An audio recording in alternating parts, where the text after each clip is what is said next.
Mahanadi upcoming எபிசோடில் இங்கே விஜய் ஃபுல்லாக குடித்து முடிச்சதுக்கப்புறமா குமரன் விஜயை கொண்டு வந்து அவருடைய ரூமில் விட்டுட்டு இங்கே குமரனும் தன்னோட வீட்டுக்குள்ளே வராரு.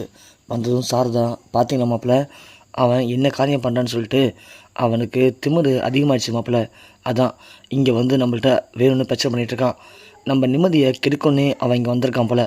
இனிமேல் நாம் இந்த வீட்டில் இருக்கிறது அந்தளவுக்கு சரிப்படாது மாப்பிள்ள. நீங்கள் நாளைக்கே வேறு வீடு பாருங்கள், நாம் இந்த வீடை காலி பண்ணிவிடுவோம் அப்படின்னு சாரதா சொல்கிறாங்க. கங்கா ஒன்று, அம்மா என்னம்மா பேசுகிற, வீடு கிடைக்கிறதுலாம் அவ்வளோ ஈஸின்னு நினச்சியா?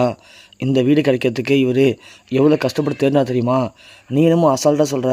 இங்கே பாருமா, யார் எங்கே இருந்தால் நமக்கு என்னமோ பிரச்சனை, நாம் நம்ம வீட்டில் நிம்மதியாக இருக்கணும், அவ்வளோதான்.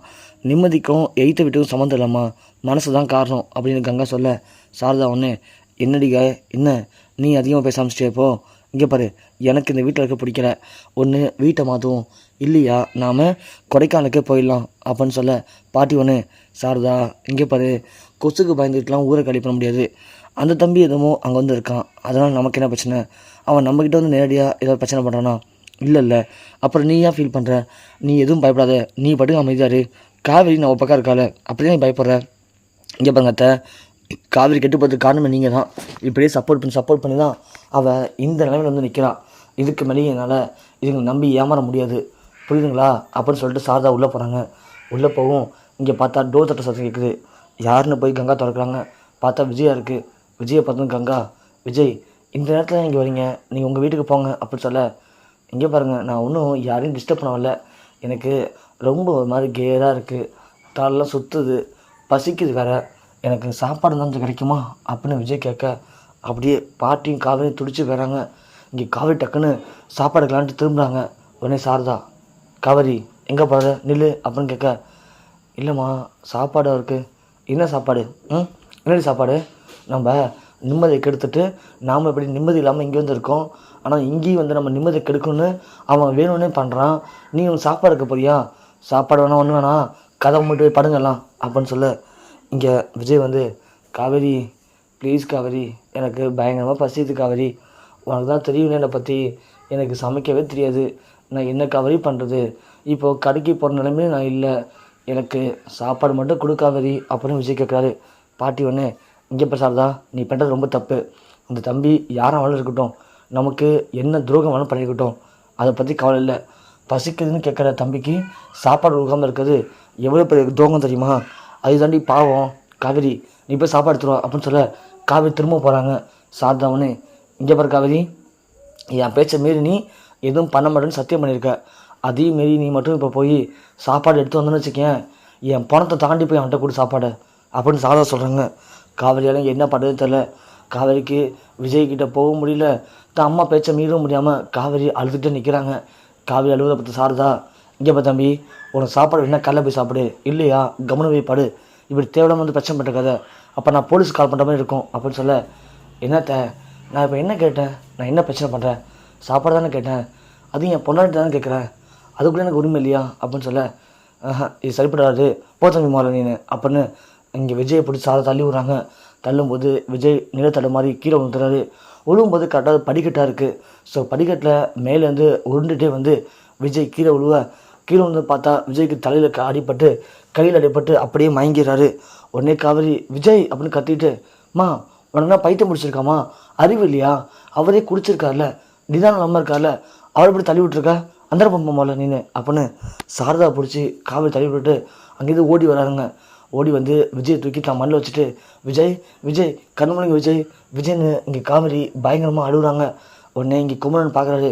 மாமா ஆம்புலன்ஸ் கால் பண்ணுங்க மாமா உடனே அப்படின்னு சொல்ல, இங்கே குமரன் உடனே, வேணா காவேரி, இந்த தெருமணி தான் ஒரு ஹாஸ்பிட்டல் இருக்குது, நாமளே அழைச்சிட்டு போயிடலாம் வா அப்படின்னு இங்கே ஒரு ஆட்டோ பிடிச்சி காவேரி குமரன் கங்கான்னு 3 பேரும் விஜய் அழைச்சிட்டு போகிறாங்க. அங்கே போனதும் ஹாஸ்பிட்டலில், என்னாச்சு மேடம் இப்படி அடிபட்டு தலையில் அப்படின்னு சொல்லி இங்கே தலையில் கையிலலாம் அவருக்கு கட்டு போடுறாங்க. கட்டு போட்டு பொறுமையாக அழைச்சிட்டு வராங்க. அழைச்சி வந்து இங்கே போதையில் இருக்கிற விஜயை ரூம்லேயும் படுக்க வைக்கிறாங்க. படுக்க வச்சுட்டு வந்த உடனே காவேரி போயிட்டு அவருக்கு இங்கே கஞ்சி ரெடி பண்ணுறாங்க. அதை பார்த்து சாரதா, காவேரி என்ன பண்ணுற நீ, என் பேச்சை மாரி நீ போய்ட்டு விருப்பத்தை பண்ணிகிட்ருக்க, இங்கே பாருமா, நான் உன் பேச்சை மீற மாட்டேன்னு சொன்னது நீ மனசு கஷ்டப்படக்கூடாது அப்படிங்கிறதுக்காக தான். நீ ஃபஸ்ட்டு என்ன தெரியுமால என்னை பற்றி விஜயை பற்றி உனக்கு, நீ ஆரம்பத்துலேருந்து எதுவுமே கேட்கவே இல்லை, நீயே அவன் முடிவு பண்ணிக்கிட்டு விஜய் அப்படியாப்பட்டவர், விஜய் இப்படியாப்பட்டவர்னு சொல்லிட்டு இருக்க. சரி, நானும் நீ கஷ்டப்பட சொன்னா அப்படின்னு அமைதியாக போயிட்டுருக்கேன். இங்கே பாருமா, விஜய் நானும் ஜஸ்ட்டு ஃப்ரெண்ட்ஸாக பழகலை. நானும் அவரும் கணவன் மனைவியாக வாழ ஆரம்பிச்சிட்டோம், புரியுதா? என்னதான் இருந்தாலும் அவர் எனக்கு புருஷன். 1000 தப்பு பண்ணியிருக்கட்டும், அவர் என்னுடைய புருஷன், புரியுதா? அவர் இன்னும் 1000 தப்பு பண்ணிடல, ஒரே ஒரு தப்பு தான் பண்ணார், அந்த கான்ட்ராக்ட் மேரேஜ், அவ்வளோதான். ஆனால் அதை காட்டி என்றைக்குமே அவர் என்ன அவமதித்ததும் இல்லை, என்னை விட்டு கொடுத்ததும் இல்லை. எல்லா இடத்துலையுமே நீ தான் என் பொண்டாட்டின்னு என் மேலே அவ்வளோ அன்பு பாசம் வச்சுருந்தாரு. இந்த ஒரு வருஷத்தில் நான் நம்ம லைஃப்லேயே இல்லாத சந்தோஷத்தை அனுபவிச்சிருக்கேன். ஆனால் இதெல்லாம் சொல்லி உன்னை மனசை கஷ்டப்படக்கூடாது அப்படின்னு தான் நானும் அமைதியாக பொறுமையாக போனேன். ஆனால் நீ என் பொறுமை ரொம்ப சொதிக்கிறமா. என்னால் இனிமேல் விஜய் விட்டு இருக்க முடியாது. நான் தான் விஜயோடைய மனைவி, விஜய் என்னுடைய புருஷன். அப்படி இருக்கும்போது அவருக்கு எதனா ஒன்றா நான் பார்த்தே தருவேன். இதுவே நீ இருக்க வச்சு அமைதியாக இருக்கேன். உன் இடத்துல நீயா இல்லாமல் வேறு யாராவது விஜய் கூடி பண்ணியிருந்தாலும் வச்சுக்கேன், நான் 10 வேலையாக மாறிடும் பார்த்துக்கோமா அப்படின்னு சொல்லிட்டு இங்கே காவேரி ஓடி போய் கஞ்சி வைக்கிறாங்க. கஞ்சி வச்சு நீதான் விஜய்க்கு போயிட்டு கொடுக்குறாங்க. இங்கே சாரதா ஒன்று, பார்த்தீங்களா அத்தை, பார்த்தீங்களா அவள் எப்படி பேசிட்டு போகிறான்னு அப்படின்னு சொல்ல, இல்லை சாரதா, நீ பண்ணுறதான் தப்பு. காவேரியும் விஜயும் ஒன்றா சேர்ந்து வாழ ஆரம்பிச்சிருக்காங்க. அதனால தான் விஜய்க்கு மேலே காவேரிக்கும், காவேரி மேலே விஜய்க்கும் இவ்வளோ அன்பு பாசம் இருக்குது. ஏண்டி இவ்வளோ வளர்ந்துருக்கே, உனக்கு அறிவு இருக்காது? 3 பிள்ளைங்களை பெற்றிருக்க. உன் பொண்ணு மேலே அவன் எந்த அளவுக்கு உயிர் வச்சுருந்தானா, இப்படி பங்களா மாதிரி இருக்கிற வீட்டை விட்டுட்டு சாப்பாட்டுக்கே வழி இல்லாமல் இந்த வீட்டில் வந்து தங்குவானா? யோசிச்சு பாரு, அவன் எந்த அளவுக்கு காவேரி மேலே உயிராக இருக்கான்ட்டு. அதை கூட புரிஞ்சுக்க தெரியாமல் நீ வந்து அவனை போய் அப்படி பண்ணுறத இப்படி பண்ணுறா, அங்கே போடா இங்கே போடான்னு அவனை போட்டு குடும்பப்படுத்திட்டு இருந்த. அவனும் எல்லாத்தையும் தான் பொண்டாட்டிக்காக தாங்கிட்டு இருந்தான். ஆனால் அப்படியாப்பட்ட அவனை போய் நீ கீழே தள்ளி விட்டனா எப்படி காவேரி பார்த்துப்பா? அதனால் நீ உன் கோவத்தை குறைச்சிட்டு காவேரியும் விஜயும் சேர்த்து வைக்கிறது தான் கரெக்டாக இருக்கும் சார் தான். ஆனால் அதை பண்ணாமல் நீ இப்படி தேவையில்லாமல் வீம்பு பிடிச்சுன்னு வச்சுக்கேன், இந்த பிரச்சனை வளர்ந்துட்டு தான் இருக்கும்.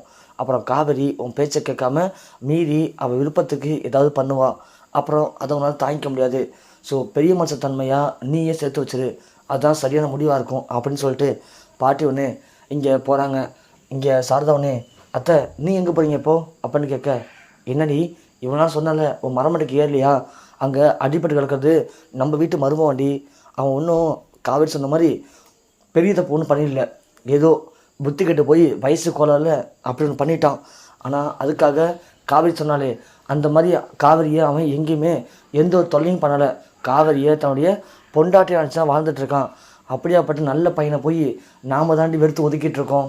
நான் போய் அவனை பார்க்க தான் போகிறேன். உனக்கு பிடிச்சாலும் சரி பிடிக்கனாலும் சரி, ஒருவேளை அவனை போய் பார்த்தா என்னையும் நீ வெறுத்து ஒதுக்குடி, நானும் அவன் கூடயே போயிடுறேன். அது எனக்கு ஒன்றும் எந்த ஒரு தப்பும் தெரியலை, எந்த ஒரு குறையாவும் தெரியலை அப்படின்னு சொல்லிட்டு பாட்டி ஒன்று வா காவேரி போகலாம் அப்படின்னு காவேரி அழைச்சிட்டு போகிறாங்க. பின்னாடியே கங்கா குமரன் எல்லாருமே போகிறாங்க. சாரதா யோசிக்கிறாங்க, அப்போது விஜய் மேலே எந்த தப்பும் இல்லையா, நாம் தான் விஜய் தப்பாக புரிஞ்சிட்ருக்கோமா, எல்லாருமே அந்த விஜய் பக்கம் சப்போர்ட் பண்ணுறாங்களே அப்படின்னு சாரதாவும் தன்னுடைய தப்பை உணர்றாங்க.